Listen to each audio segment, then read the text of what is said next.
Hey guys, how's it going? We are at HZadeducation.com. We're going to go to our blog and check out a very important blog post that will really help you with your speaking exam.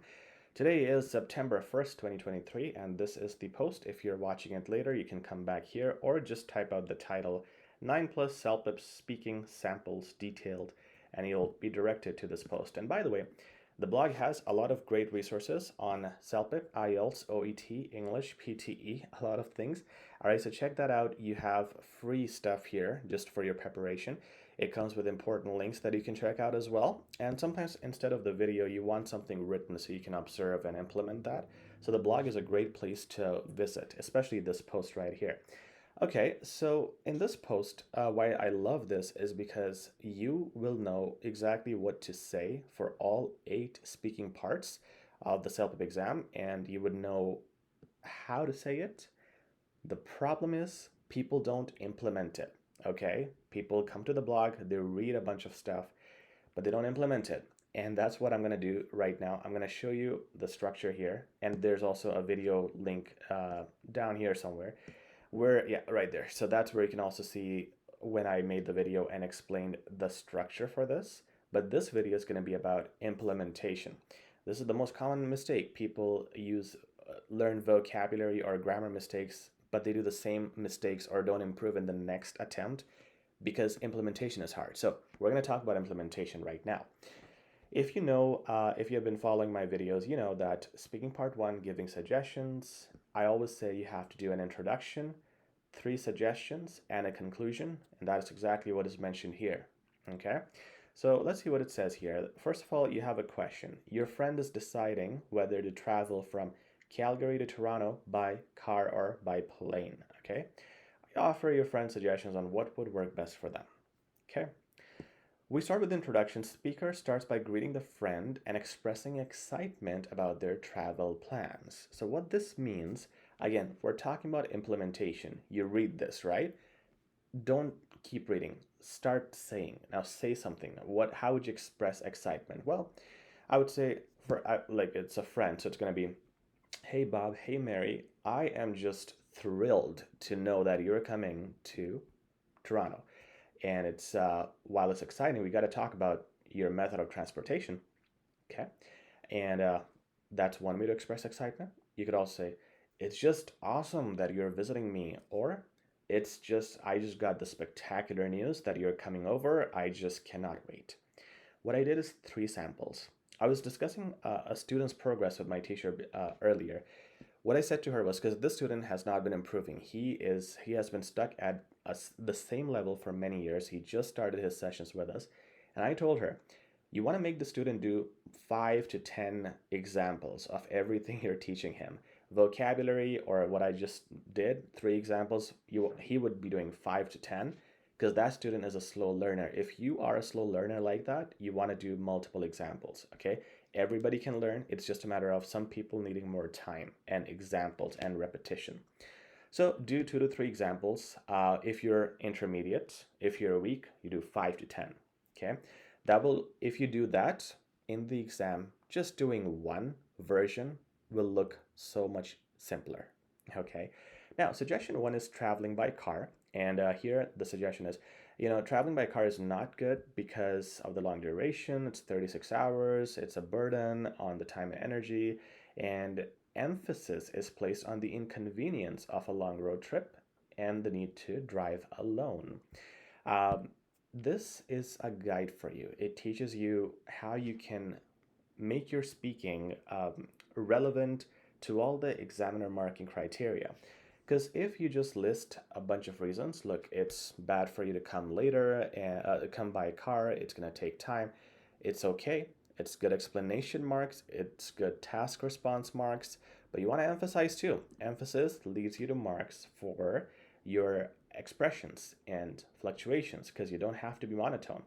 Now, how would I do this? Okay, I read this from the HZad Education blog. Let me implement it. All right.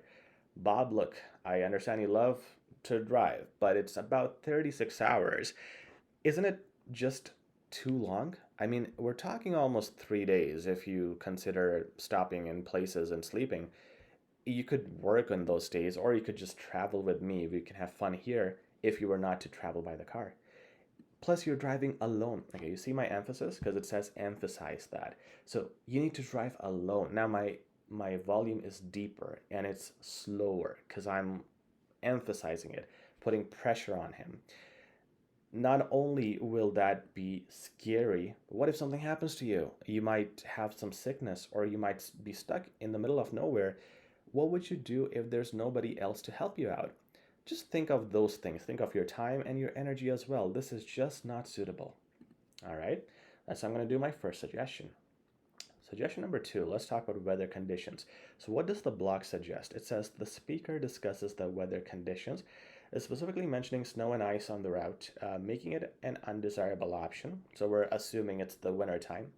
The tone becomes persuasive as the speaker advises against choosing this option, using phrases like calling I'll edit that. It should be death upon yourself, not debt.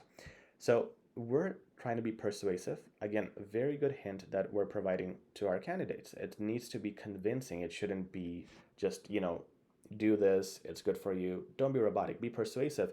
And again, things like calling death upon yourself, it's showing just the intensity. We're making it more versatile, our explanation. All right. We'll skip an example there. Let's look at this one. Number 3, traveling by plane. Now, also we're covering the opposite side. This approach is on purpose. I can talk about car again, but talking about plane a little bit will get me into another topic. It will make me use a lot of vocab for the plane specific jargon, and that will give me a range. All right, we're not just going to talk about road now, we're going to talk about plane as well. So here, the speaker suggests traveling by plane, highlighting cost effectiveness during COVID times and the potential to earn money during the time save. Like if you come early, you can work here, for example. And the option is presented as a safer and wiser option, appealing to the friend's rationality. So let me do this, and I'm practicing at home how to implement it, right? So I'm going to present it as a safe and wise option. Let me see how I can do that. All right. Thirdly, Bob, coming by plane during this time, which is COVID season, it's very cost effective. The fares are so much cheaper. Plus, if we just talk about costs, it's going to save you even more money if you come here 2 days early and get into your work right away. That was your initial plan, right? So not only is this going to be a safe way to travel, but it's also wiser. Just think about you see my volume? Because I'm being persuasive. I'm trying to present this option. Just think about I'm also trying to appeal to the friend's rationality. So I'm telling him, think about the emphasis, the cost saving, the money benefit, and just how much important this option would be compared to coming by car.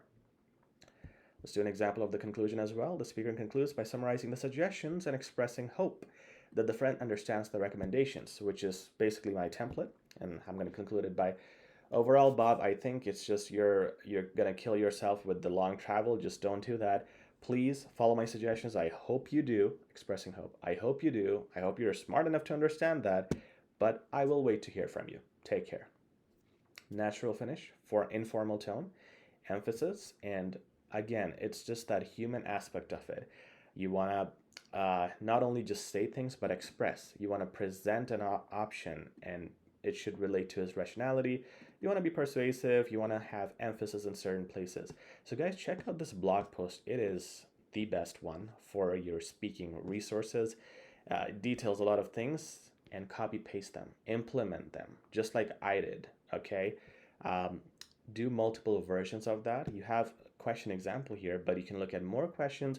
You can find many mock tests in our course itself, that is in the description, and practice multiple times with this format so you hit all the marking criteria, vocab, range, structure, and emphasis. All right, good luck, and please subscribe if you like this video.